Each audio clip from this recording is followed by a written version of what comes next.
অনেক সময় আমাদের কাছে রাতের বেলা হঠাৎ করে একটা হাসপাতাল থেকে ফোন আসে। সেটা হচ্ছে অল্প বয়সী একটা মেয়ে বা ছেলে পেটের ডান দিকের নিচের দিকে আ একটা ব্যথা, তীব্র ব্যথা নিয়ে আসে। বমি, বমি ভাব, কিছু খেতে পারে না। আর হয়তো আজকে সকাল থেকে উঠেছে, অল্প ব্যথার ওষুধ খেয়ে কিছুটা কমিয়েছে।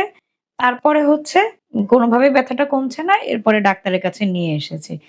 আমরা একটু হিস্ট্রি শুনে বা একটু ক্লিনিক্যাল এক্সামিনেশন করে বা একটু পেশেন্টের গায়ে পরীক্ষা করেই আমরা বুঝতে পারি এটা আসলে আর কিছুই নয়, তেমন জটিল কিছু নয়। সেটা হচ্ছে অ্যাপেন্ডিক্স বা আ ক্ষুদ্রান্তের চারদিকে একটা প্রবৃদ্ধির মতো অংশ থাকে, যেটাকে আমরা কিনা অ্যাপেন্ডিক্স বলি।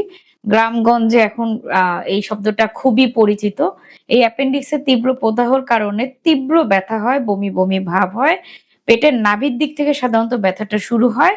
আস্তে, আস্তে করে পেটের ডান দিকে এই যে ব্যথাটা সেটেল হয় বা শিফট হয়। এই জিনিসটাকে আমরা সাথে কিছু জ্বরও থাকতে পারে। জ্বর থাকলে আমরা অ্যাপেন্ডিসাইটিস বা অ্যাপেন্ডিক্সের প্রদাহ বলি।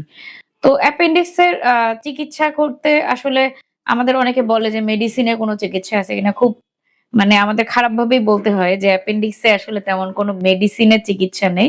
এটা আসলে অপারেশন করতে হবে। যদি আমরা অপারেশন না করে একটু অ্যান্টিবায়োটিক খেয়ে, একটু ওষুধ খেয়ে, ব্যথার ওষুধ খেয়ে যদি কমাইয়ে রাখি, এটি আবার কয়েকদিন পরে ফেরত আসে এবং একটা পর্যায়ে এসে বারবার হয়ে রিকারেন্ট অ্যাপেন্ডিসাইটিস, একটা পর্যায়ে দিয়ে অ্যাপেন্ডিকুলার অ্যাবসেস বা অ্যাপেন্ডিক্সে পুঁজ হয়ে অনেক সময় একটা তীব্র পর্যায়ে অ্যাপেন্ডিক্সটা বার্স্ট হয়ে সেই পুঁজটা বা মল বা যেহেতু এটা খাদ্যনালীর বা ক্ষুদ্রান্তের একটা অংশ, ওখান থেকে মল বের হয়ে ওইটা পেটে ছড়িয়ে পেটের পুরো একটা ইনফেকশন করতে পারে।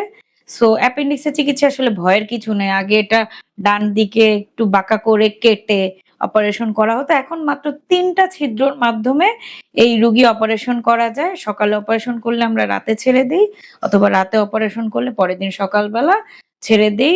৩-৪ ঘন্টা না খেয়ে থাকলেই হয়। এটা খুব সাধারণ একটা অপারেশন। আমরা রেগুলার ভিত্তিতে করছি। যদি ধরা পড়ার সাথে আমরা অ্যাপেন্ডিক্স এর অপারেশন কেটে অপারেশনটা করে ফেলি ৩ টা ছিদ্রের মাধ্যমে ল্যাপারোস্কোপির মাধ্যমে, তাহলে এটা খুবই সহজ। আর যদি কমপ্লিকেশন হয় তাহলে অ্যাপেন্ডিক্স এর চেয়ে ভয়াবহ আর কিছুই হতে পারে না। তাই অ্যাপেন্ডিক্স এর অ্যাপেন্ডিসাইটিস এর ব্যথায় বা অ্যাপেন্ডিক্স এর প্রদাহে ভয় নয়, চিকিৎসা জরুরি। অতি দ্রুত যত চিকিৎসা করবেন তত আপনার নিরাপদ থাকার সম্ভাবনা বেড়ে যায়। সবাই ভালো থাকবেন। শুভকামনা।